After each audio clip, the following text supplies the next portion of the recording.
Welcome to Bold Encounters. Recently, I was honored to be on the YouTube channel Virtue and Victory with my dear friends Adam Farr and Douglas Wong. Great men, great Stoics. Virtue and Victory welcomes Mark Spencer Cook, a best-selling author, leadership strategist, and the founder of Windfall Partners. I want to start by referencing your podcast, Bold Encounters, which I love listening to, by the way. You do such a great job being so relatable, so kind, so energetic. Learned a lot from you just in the short time I've gotten to know you. Let's talk first about the podcast just for a moment. And if you can share with us, what's been one of the boldest encounters in your career? Well, as you can imagine, I've spent a career interviewing the best leaders I could get a hold of, from Jean Sadat to Liddy Dole to Herb Kelleher. I spent the day with the founder of Southwest, and those people aren't on the podcast yet. Herb won't likely be on the podcast. May he rest in peace. But if you talk about the interviews that are coming up or that I've done that relate to the podcast, I did a phone interview once with Brad Parkinson. And without telling you who he is, I'll just tell you a short version of his story. He was called by his former mentor. They said, "Hey, we're trying to do this navigation program at the Air Force. You're a rocket scientist. We know you. We'd like you to come apply for it." He went and applied. He didn't get the job the first time, actually, which is nice to hear that about Dr. Brad Parkinson. Just because all of us can relate to that. And his mentor pulled him aside and said, "I can get you a second chance. You better bring a plan. You better be specific. You better have the elements we need. And bring your A game." And he did. And what he said is, if we're going to improve navigation, I've gotten together with a big team of the brightest people I could find that would help me think about this. And we are going to do more than make people safer out in the world for the Air Force. We're going to create something that will allow citizens of every nation to hold in their hand something that guides them to places and people that are important to them. That's our vision. And on the way, listen, we take this very seriously. So a shorter term mission will absolutely be first. And that will be to create a better, more precise, safer navigation. It will save lives, increase economic value for the country, and we're going to do that as well. And so he orchestrated 5 teams. They went through their quarterly checks, and he led and they led. And they created GPS. But I think one of the most important things that I got out of that interview that's really affected my life, actually, not just my work, but my life's work and my life, is that the innate version that he told me, just the parts that I can't quote here because he's so eloquent. He said, "Mark, a lot of people don't realize that the most natural thing for a human being to do is to find something as a destination and pursue it. And subconsciously, our mind creates a path because it looks for obstacles and weaves through them or goes straight through them, finds a way over them, and gets to the destination. And it's the most innate thing we do. We wake up in the morning, we pursue our toothbrush. We are always doing that. And all organisms do that, but we have this exceptional ability that's far above even the great apes that are our nearest relatives, way beyond them, to go to a theoretic or conceptual future in such detail that we can plan a year or 5 years out. And that's what this path was that he was describing, a 5-year plan that backed down into today. What are we going to do today to achieve something that does not exist, but will in fact be a reality? And that whole thought and the reality of what strategy should be about and the 5 milestones resonated with a lot of research I'd done. That was probably the most impactful interview. It's coming up actually in the next half dozen to dozen interviews that we have scheduled and already recorded. I'm going to play that phone call and at least his part. And we're going to have Brad Parkinson on Bold Encounters. That's a phenomenal way to begin. Yeah, that's a heck of a kickoff. Very bold. So this was. I just want to do a follow-up. I've got 45 episodes that people can go see.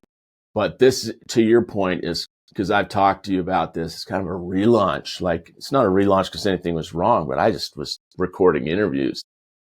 I put a couple of interesting ones up, like one of the great winners of Shark Tank. I put a quadriplegia VP at Goldman Sachs that leads with just his mind and orchestrates. It's such a great example of leadership, and he's such a great person. One of the co-workers of Mother Teresa. So I've got those episodes that they can go listen to in the past, but I think that one coming up is really a way to, I've got these new followers, almost a couple new thousand new thought followers. And I think it's a great way to kick that off. As you say, they just head upward and on. That's a beautiful story. Thank you for sharing that, Mark. Excited to hear the episode. And you're saying this is the guy, and I'm sorry, I didn't catch his name. Brad Parkinson. He's obviously Dr. Brad Parkinson. I just didn't want to give it away. No, I appreciate Dr. Brad Parkinson, little known, affects all of our lives every single day. So he created the GPS. He's essentially, he gets the credit for the work on the GPS that we all rely on literally all day, every day. Key is that it's a big project. So key is that he was the leader of 5 teams, and he's very insistent, and he'll name the names, and he's very insistent that they all invented it. He can't invent a way to use old missiles to get things into the air just right. He can't invent the light bulbs that don't exist alone. I mean, he's not doing he's orchestrating the whole thing as a leadership. Beautiful. Yeah, I love this story because it's literally about GPS, but there's lessons that we can take about how to use that methodology to kind of GPS our life for bigger projects, right? And I love that you just mentioned how he orchestrated the team, because I think that's what leadership is about. It's about orchestrating all the pieces to be synergistic. And Mark, when I think about your work, as Adam said, there's so much to discuss, and we love your work. Would it be fair if we summarized it? And I get this is a big duty here to summarize your work as seeking out and synthesizing ways to unleash the full potential of people and organizations. That's a good audience member, so to speak, version of it for sure. But how I would position it is I create elite CEOs, and I do it with a better plan that's research-based. And it's got 5 pivotal milestones, and they mirror exactly Brad's story. So that's what I do for a living. People are at a crossroads. CEOs are new or promoted or buy it from parents, or the private equity hires them, or the board replaces someone. There's a lot of CEOs that are at a crossroads or in a transition, or some that just want to create a new era of better growth, and they just want to do something big. And so those are ideal people that I can help with what I've learned to create better plans for this quarter and 5 years out. Yeah, I appreciate that. I mean, I love frameworks personally, and I know you mentioned Bold Encounters, right? You have that methodology for decisive clarity. I guess a question I have about that in your work with CEOs and leaders and all the studies, have you found common traits amongst like those who are successful, and then maybe common pitfalls that people encounter? Yeah, when we studied people who are leading projects in large, somewhere billion-dollar projects, so much bigger than a CEO of a 300-person firm that I often serve at this point in my career. But what you see when you look at the research that we followed up with about leaders of all sizes, and looked at what was common to people that won awards. They had accolades, and not just from their industry for a fundraiser, the dinners we go to that people are just putting someone up on stage that's amazing so that they can earn money. we didn't look at those, but we looked at people that had internal awards or received some accolade for something that was substantial, and millions actually. And we ended up with samples that ultimately were well over 15,000. And the challenge in it, I don't want to bore anyone. We're going to talk very little about research actually, but it's one interesting fact about when you start that is you have to do a survey, which is called a literature review. You have to survey what people have found out before, and you amass all these variables that might be really relevant. We amassed almost 600 variables to see what was the answer to your question. And then we did the math over years several times. It came in waves because you can't measure so many variables in one shot, and you have to investigate multiple ways to people's work. And what we found is if you win an award, there is a very, very likely case where you were focused on ideal client outcomes first and making money second. Now, second place, no one is in love with second place, but it's podium position. It's a very important place. I'm not discounting money, but the people that succeed wildly in the long run focus on the outcomes that the ideal clients were seeking first, and in 7 different ways I won't go through here. But they also recognize the order that comes and causes the money making. And then they also can, cut costs and do things for both the client and themselves to affect money. But that money's got to stay second place in those 2 different, the making and saving money has to be second. Now, there is a third, and I've discovered in multiple ways in my research and in my work that there really is only room for 3 priorities. The word priority means that you have to treat everything else as a stepchild a little bit. And there's no such thing as 1,000 priorities. If so, it's not a priority. It's just a task. So the third one is something we talk a lot about, every one of us, and it's passion. And, that was puzzling for me because I wanted it to be first place. But as I've thought about it and worked with people over the years, it's pretty clear why it's third. We are here to help other people first. That's why we're alive. Then we've got to make a living, got to worry about the weeds and the thistles. So we've got to worry about second place and make some money for them, for us.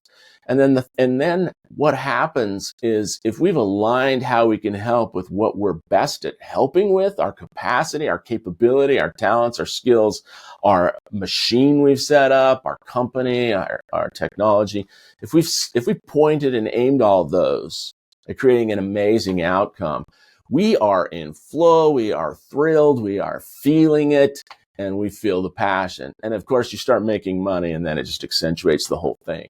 So I believe in our research, customer first and their outcome, not just customer service. It's not about customer service, just a little bit, but it's about their outcome. Money second, passion third. And those leaders are the ones that win awards. And they're very rare, by the way. People that do all 3 of those and look at all those perspectives are only in teens as a percentage of all leaders.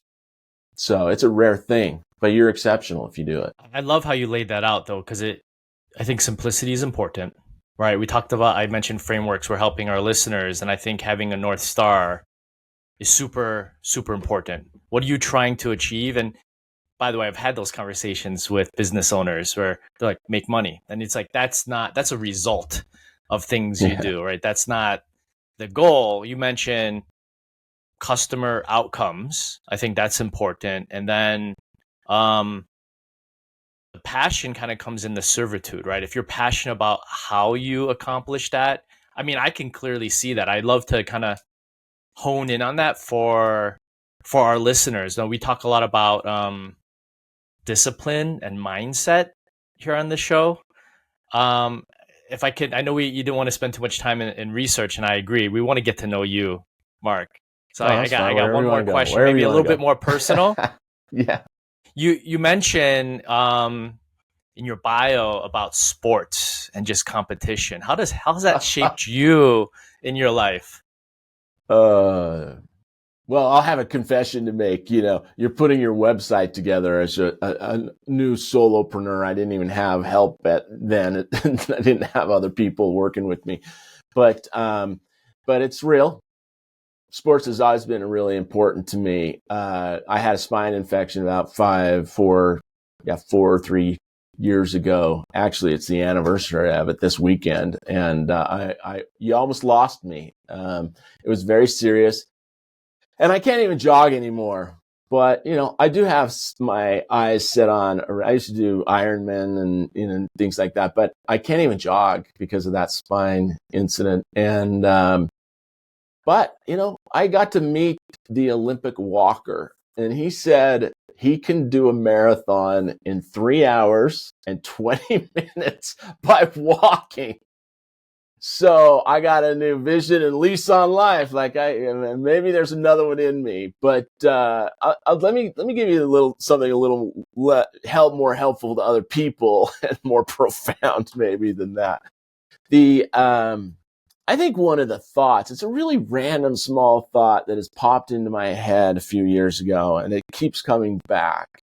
And I used to play rugby. And I was on the national champion Highland rugby team, and that was, in the first year of college. And then I went to the college team that got beat by them. But so I loved it the first scrimmage. I was a football person. Football is my real passion as a child and as a teenager, even as early college. I just loved, and I still love watching football and playing if I could before this a few years ago. And and yet the first time I scrimmaged in a real live rugby scenario after a few weeks of learning how and practice, I just couldn't believe how enjoyable it was. And yet over a few years of it being kind of the second sport, it's a club sport. I'm going on to adulthood. I'm worried about career and this volunteer mission I'm about to do for my faith. And it just wasn't that important to me. And so I have to admit that at the end, I got a little lazy, and I'd wake up on Saturday for the game, and I'm like, going getting hit by people with no pads on. I don't know. And I'd go. And I remember one time it was at a field. I could tell you, I can see the spot right now. I can see the moment in my mind. And I just dragged myself. I was a starter, so I dragged myself onto the field, and it was a learning experience. I got hit so hard. I don't know that I've ever been hit that hard, but it really shook me up. Luckily, I wasn't injured. I was capable of getting up, but it woke me up. And suddenly I was on fire. I chased that guy down. Of course, you can't cheap shot, so I didn't, but I went into the field of play. I kept the game going. That may mean nothing to anyone else but me, but the feelings and the thoughts that switched instantly from not wanting to be there to fully engaged in wanting to be there happened like this, and it came externally. But it also came because I showed up, I got in the game, and I started.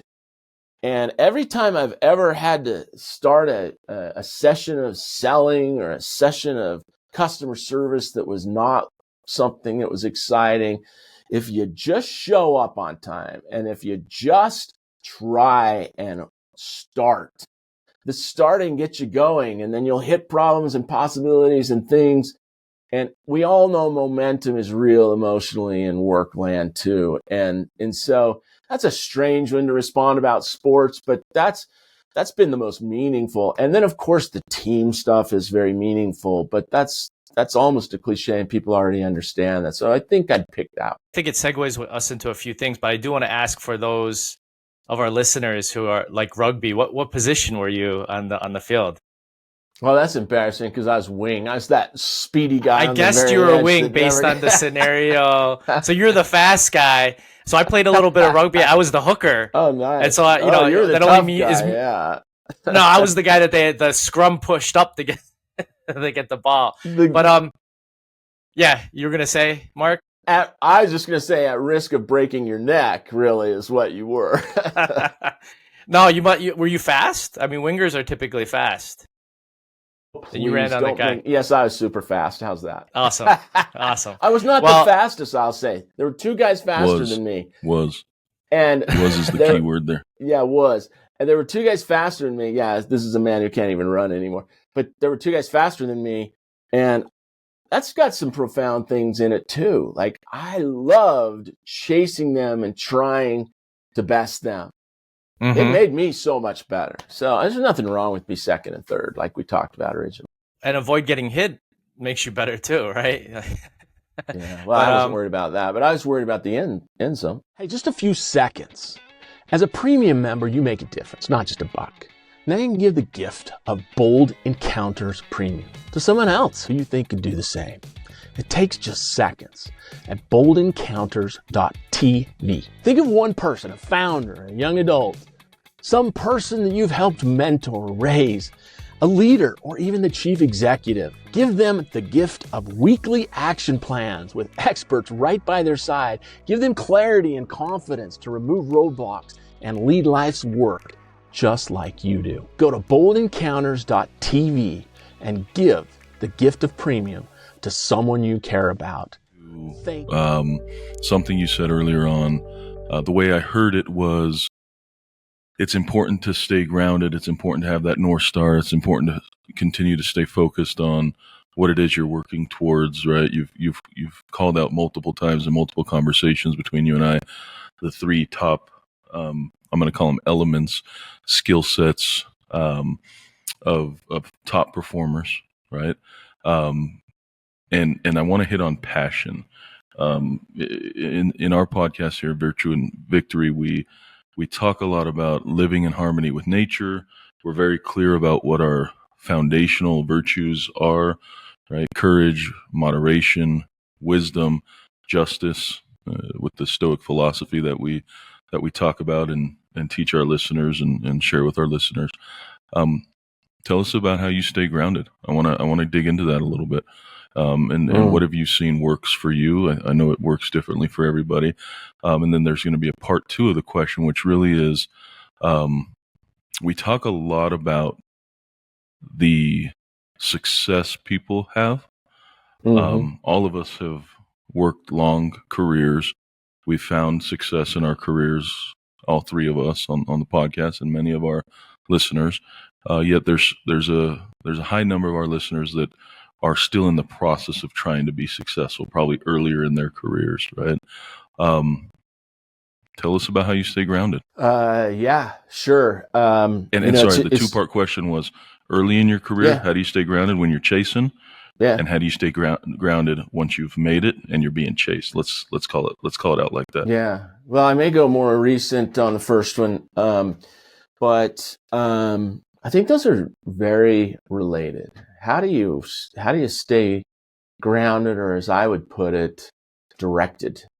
How do you have that compass at the right heading? And that's how you stay grounded, is you have something to pursue. And those three elements I mentioned are actually the consequences. They're the results. They're not the skills or the tactics, and we can talk about those later. But to answer this question, you've got to have those destinations. They're interwoven. And when you help someone in a very specific way that you are capable of doing it, and you can do it commercially, and you feel that passion, that's a very grounding thing. I mean, everything else fades and gets blurry, and you can pursue as your organism's built to do. And that's how you stay grounded. But the personal version of that, since this is a philosophical podcast, I never talk about my faith really in my spiritual faith on my own show. I don't talk about it in my practice or my business because most people don't invite it. You invite it here in Life Philosophy, so I'm going to share a little bit of it, but if that's okay. It is how I stay grounded, and it's recent actually. I mentioned serving the other person, the ideal client, and doing it in the right way. And I was thinking about my two sons, I think they're my most important people, except for my spouse. And I have 5 sons, but 2 of them in particular I was thinking of for particular reasons as life presents itself. And I was thinking through, and I got this notion, I got this thought that came to me or connected that said, you should read the ancient texts on this. And I grew up in a chaplain's home and a mother who was very ardent. And so I've read a lot of scriptures and ancient texts. So it wasn't a shocking thing, but it was surprising to me how I viewed it. And the thought came to me, who has been followed? Who's the leader in history of all time who's been followed by more people than anyone? Well, it's not even close. If you look up what people estimate and over time, it's Christ. And one time, so I'm going to position him back as the leader that had more followers than anyone for a second to put this into context of work. And one time, his competitors, the academics, the lawyers, they asked him, they said, well, if you're so smart, I'm going to paraphrase, obviously, if you're so smart, what do you think's most important? And he answered them. And before I even read the answer, I thought, wait a minute. I've got to pause here and think what I'm reading. The person who has lived on this planet that's had more followers than anyone else, and it's not even close, is being asked, what's most important? I better read these next 2 carefully. And the first one was, love God with all your heart, might, mind, and strength. And I stopped again. And then it said soul. And I stopped again and I thought, I wasn't in the mood to take it for granted and just see it like I'd always seen it. I started thinking about it. Why is that? Why is that? And how? And as I started thinking about it personally, not doctrinally or religiously, I thought about it personally. And I thought, why is this and how? And his son gave us the answer, of course, but I felt it personally on a couple of important occasions in my life. And it's because he loved me first. And he has taken care of me in the hardest moments. He doesn't take care. I chuckle because he's a father and he doesn't take care of everything. He leaves us on our own 99% of the time, and it's good for us. But when we need it, he shows up, and that's why I love him. But then a second thought came to me, and it's all the logistical things that mortals think about, like, how would he do that? How could he get a hold of me and someone else? And how could he send, his other son, the Holy Ghost, to have power over a lot of people? How could it happen? And the scale's enormous. He deals in trillions, and I manage 5 sons. And, when I go to a client, I help manage I've managed hundreds of people myself as well. But that's bigger than just one person. And so then I took that in and I went to the next statement. And he said, love thy neighbor as thyself. And I've read that a million times. And I went to the explanation, and of course they were cynical and they said, well, who's your neighbor? They wanted to trap him. They wanted to say, who's your neighbor? I want to minimize this as much as possible. I want to just do what I have to do and not more than that. And wow, what an answer. He gave the parable of the Good Samaritan, the enemy who follows all the friends of the person that's been beaten up, robbed, and fallen. The enemy comes along and helps this guy. Now, we all know that story, but I had missed something a million times. He couldn't do everything himself. That Samaritan helped him, did kind of the emergency care, got him up, walked him back to town. but he didn't have food to feed him. He didn't have a place to shelter him. He was just helping on a path. And so what did he do? He went to the innkeeper. The innkeeper, the person that owned an inn in that story, has never caught my attention seriously. And for the first time, as I'm doing this exercise and pondering and meditating and reading and praying, I realized that the Good Samaritan needed help to scale. He used other people. He didn't use them in a negative sense. He used them in a super positive, cooperative, collaborative sense. And he orchestrated this service to the one. And it reminded me of an episode. I had one of the coworkers of Mother Teresa herself on my show. You should listen to that one. It'll change your life. There's plenty of people that can think Mother Teresa did things her service in ways that they wouldn't do it. But it's pretty hard to argue that she was amazing at scale. In fact, by focusing on the one, one guy tried to donate. This Islamist came and said, I want to donate to you. I want to buy, he's very wealthy. I want to donate all these washers and dryers to her. What a great thing. Just ignoring borders and boundaries and trying to help millions. This guy donates. She had an answer that was so profound. She said, I can't accept it, not because I don't accept your gift. We can do that some other way, but we have to focus on the one. And if we do this in mass, we will lose sight of the one. And because I focus on the one, I can get people to help me focus on the one, and they can focus on the one. And I have an army around the world helping me because I focus on the one, and I don't do it efficiently. I do it effectively first. And so that's in there somewhere lies the pursuit of living the Sermon on the Mount. And the only example we have of God the Father is his Son, because he's the one that lived with us. And so what he did is how I stay grounded. And I don't do a great job following, but I try, and I believe in it, and I believe in it to my core, and I love God, but I only love him a little bit.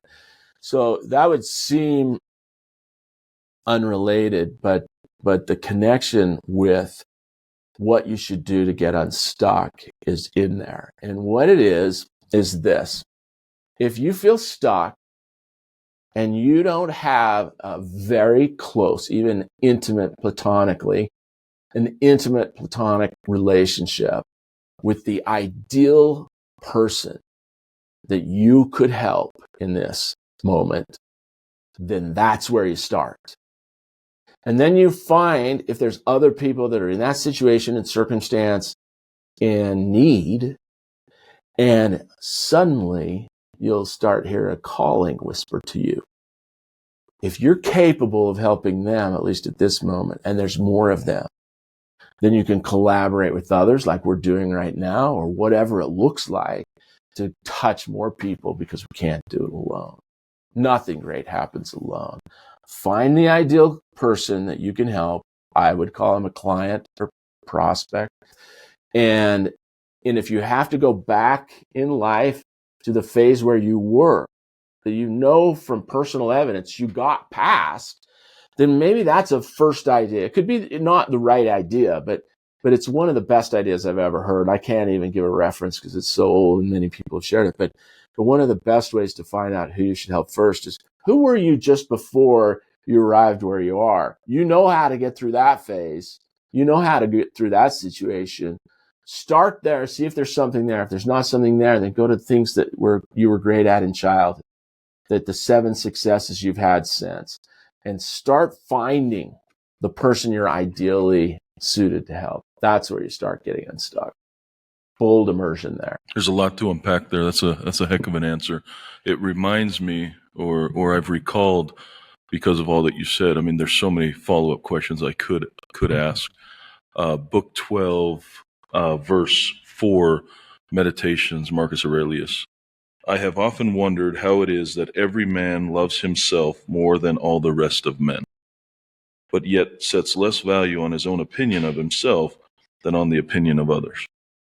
If then a god or a wise teacher should present himself to a man and bid him to think of nothing and to design nothing, which he would not express as soon as he conceived it, he could not endure it even for a single day. And it goes on to talk about exactly what you're talking about, which is if you're stuck somewhere, go help somebody, right? And I love how you do that. I love how you, the other day you came into the restaurant, brought a group of young men with you from your congregation, bought them lunch, told them get whatever you guys want, right? You're just spending time with them, and you've spent time with Mother Teresa all the way down to the youth. I mean, with me, a sinner in my own right, spent time with me, spent time with so many people, and you're not, from what I can tell, judgmental in a negative way of the things they've done or how they've done them, or put yourself above them, I guess is a better way to say that. And that's something I respect greatly with you, Mark. Again, appreciate your thoughts there about staying grounded. There's so much to reflect on, so much relative to what we talk about here in Virtue and Victory. And I just want to show some appreciation for that. So thank you. Oh, that's nice of you to say all of that. 100%, Mark. A lot, as Adam mentioned, to unpack. And I appreciate how you weaved your story. I can see the connections. And so here's my bullet points, and I think it will help in the conversation as well, right? One thing, by the way, Adam says almost every episode that you mentioned, Mark. So I think this is important to highlight. Show up, right? You mentioned that in your story. You got to show up. I also wrote down the zone being the intersection of passion and purpose. When you know your direction and you figure out the passion, then things start to melt away. That's the way you mentioned it. Everything else melts away because you're ultra focused, which I think is another bullet point for me, is that focus piece. And something you didn't explicitly say, but I thought was really important, is there's moments where you pause. You're talking about when you're reading the scripture. You knew that something was coming up and you pause to reflect on it, to internalize it. Some people might call that meditation. Some people might call that prayer, right? There's different ways to kind of look at this. I think that's important, especially when I think about where we are in society. We're in the give me the easy answer to things. And then I guess very, very poignant when we think about taking control of one's destination and how to help others. Leadership there is knowing you can't do it yourself. You mentioned that as well. Well done, rigorous research on gratitude. What does that look like? You were talking about gratitude, both of you. And it's substantial. Gratitude does everything you want in life. It can affect positively all the big things in life. And I won't even go through them because they're all there, all the big ones. So go on ChatGPT, hit the deep research button and say, give me all the rigorous studies on gratitude, and it'll show. And the other one is the meditation. There's a lot of self-help and a lot of practices that are about us and me and the world. And they're fine because he did say, love thy neighbor as thyself. So you got to love yourself. But to overemphasize the self is not the way to go. You want your life, lose it for another. And so it's interesting. If you look up meditation and all the benefits of meditation all by itself, no spirituality, no religious connotation, the same thing happens. Overwhelming mortal benefit in this life. Look up deep research, it just is crazy. So it's interesting. Luckily, I was fortunate to have parents that placed them together and said, look, approach in your imagination, because you can't see it, approach the governance of the universes and ask what you're doing is right or not. And then listen. But before you do, and this is what we all miss, including me, before you do, take very seriously gratitude. Mm-hmm. And people miss that in all the ancient texts. We just go to the part where, oh, this is where I ask and this is where I get. And that's not where it starts ever. If you read the earlier sections from prophets and God himself, you start with gratitude. Think of not just what you got, but the people that you have, the people you can help. And if you think of gratitude about the people and what you can do with them and how happy it makes you, and you thoroughly enrich your mind with that, and you get directed on who it could be, and then you'll expand it with orchestration and scalability. If you think about that in a serious way, and then you say, is this right? Help. And you invest months, not seconds, months, not seconds. And then each time you do that in your sacred solitude somewhere, then you listen, you meditate, and you listen. And you don't listen to your own mind. You try to get outside your own and you listen. Those are the three things that really make it work: is gratitude, asking, and then listening. So meditation, Mark, I don't mean to interrupt you. I think people think meditation means you've got to think about something and come up with an answer. You got to think deeply about something. What we've learned is meditation actually means empty your mind, right? Bruce Lee, I think, illustrated that in modern days of when he talked about the power of a vessel is in its emptiness. Right? True meditation comes from emptying your mind, and the power of the vessel is in its emptiness. We want a water bottle because we can fill it up with water, right? And that's an illustrative way of saying, okay, so when I'm meditating, I should be trying to empty my mind. And if I start my meditation with gratitude, which I love that you said that, a book we refer to so much on this podcast is Meditations, Marcus Aurelius. If you read chapter 1, the very first sentence, the whole first chapter is dedicated to Marcus expressing gratitude to people in his life. He starts with his grandfather, then his father, then his mother, then his great-grandfather, and then he goes on and on and on, right? But the whole first chapter is dedicated to gratitude. So such a powerful reminder, Mark. I want to relate to that as well, Doug. You've driven a powerful reminder for me. We talk about Stoicism here, and we relate it to life. Mark, just like you went to the ancient texts and those that came before you, Zeno of Cynthia, when he lost everything in that fateful storm many, many millennia ago, wondering what was next in his life, he turned to those that came before him. He turned to the ancient texts. And I think that is such a powerful reminder that we are not alone. We don't have to do this alone. We have others that, even though they may be gone in person, they're not gone in spirit. And whether that's an ancestor, whether that's a teacher, whether that's a God, whatever that might be for folks, you're not alone. You're not alone. You've got a lot of help.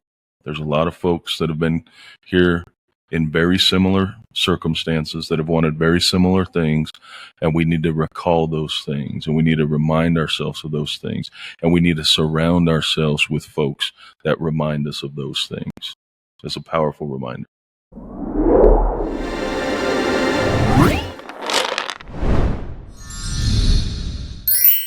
We're about to create a premium action plan now, and we're going to do it with expertise. The simple truth: work in time like this only happen because listeners like you care. Each premium member keeps new episodes coming, new action plans happening. And they're doing it for everyone that's still moving forward at where they work, trying to become who they were meant to be. If today's episode helped you, give the gift of Bold Encounters Premium to someone else at boldencounters.tv. Fewer ads, deeper solutions, live events, and yes, this week's and every week's action plan. Thank you so much. Friends Adam Farr and Douglas Wong. We talked about life philosophy. We also talked about business philosophy and career philosophy. One of the ideas that they drew out of me was a pivot model, an innovation method, not for technology alone, but for any type of change in your work. And it came off the heels of a question about personal recessions. What do you do if you feel like your role or your job or your leadership is in question at all? And I covered 3 of 5 in a method that came from New York Times bestselling research that I did with a team at O.C. Tanner. Today's premium action plan is going to be about the last 2. This is the show where careers become callings. What roadblocks hold you back? Everyone, even leaders, face them, but you don't have to stay stuck. Our episodes plus premium membership unlocks private peer events, deeper solutions, fewer ads, and this week's action plan. This is it. To thrive in your career and find fulfillment this week, listen, join, and gift Bold Encounters Premium today. Go to boldencounters.tv and start leading your life's work right now.